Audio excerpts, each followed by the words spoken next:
নিজের হাতে নিজের স্বামীকে সাজিয়ে গুছিয়ে অন্য একটা মেয়ের কাছে নিয়ে যাচ্ছি, কারণ দোষটা আমার। আমার স্বামীকে আজকে বিয়ে দিচ্ছি, কারণ ঘরে আমি নিজেই সতী আনতেছি, কারণ দোষটা আমারই। কি আর করার, কিছুই করার নাই। ভাগ্যের নীলে খেলা বোঝা খুবই কঠিন ব্যাপার। যাই হোক বন্ধুরা, আমার স্বামী খুবই একজন ভালো মানুষ, ভালো মনের মানুষ। আমার হাজব্যান্ড একটা ব্যবসা করে এবং আমার শ্বশুরও ভালো একজন বিজনেসম্যান, এবং এক কথায় বলা যায় দেশ গ্রামের ভিতরে খুবই একজন নামকামালা বাড়ির মেয়ে বা নামকামালা বাড়ির বউ আমি। যাই হোক বন্ধুরা, আমার স্বামীরা হচ্ছে দুই ভাই একটা বোন, আমি হচ্ছে সবার বড়। কিন্তু আমার স্বামীও আমাকে দেখে শুনে পছন্দ করে আমাকে বিয়ে করেন। দেখতে দেখতে আমাদের প্রায় 10টা বছর কাটে যাচ্ছে, এর ভিতর দিয়ে আমার কোনো বাচ্চা কাচ্চা হয় না। এবং আমার ছোট দেওরের বিয়ে করে তার 2টা বাচ্চাও হয়ে গেছে, এমনকি আমার ননদেরও বিয়ে হয়ে 2-3টা বাচ্চা হয়ে গেছে। এদিকে আমার কোনো বাচ্চা নেই। কিন্তু আমার স্বামী আমার প্রচুর পরিমাণ ভালোবাসে। আমার স্বামীর টাকা পয়সারও কোনো কিছু অভাব নাই, আমার শ্বশুরেরও কোনো অর্থ টাকা পয়সার কোনো অভাব নেই। কিন্তু কেন যেন আমাকে নিয়ে আমার শ্বশুর শাশুড়ি সবাই যেন কেন যেন একটু ভাবে বেশি।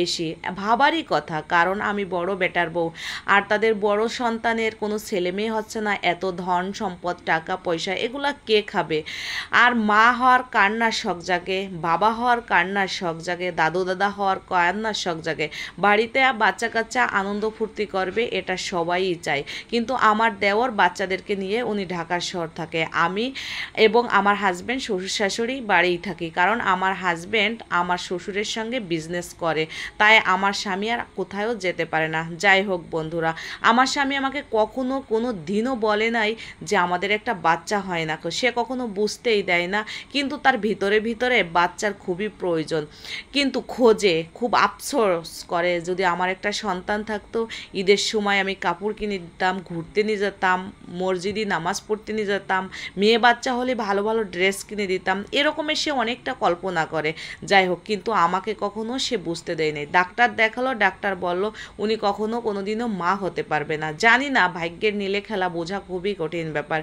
এদিকে কিছুদিন পরে আমার চাচা শ্বশুরের মেয়ের বিয়ে হচ্ছে, সেখানে আমাদেরকে দাওয়াত দিয়েছে। এক কথায় দুই কথায় আমার চাচি শাশুড়ির বেটার বউ আমার হাজব্যান্ডের সঙ্গে দেখি কথা বলতেছে। এক কথায় বলতেছে, বাইরে তোমার তো বাচ্চা কাচ্চা হলো না, 10টা বছর হয়ে গেল, এত টাকা পয়সা ধন সম্পদ দিয়ে কি করবা? এদিকে আমার স্বামীও দেখি তার মনের আবেগের কথাগুলো আমার স্বামীর কাছে বলতেছে।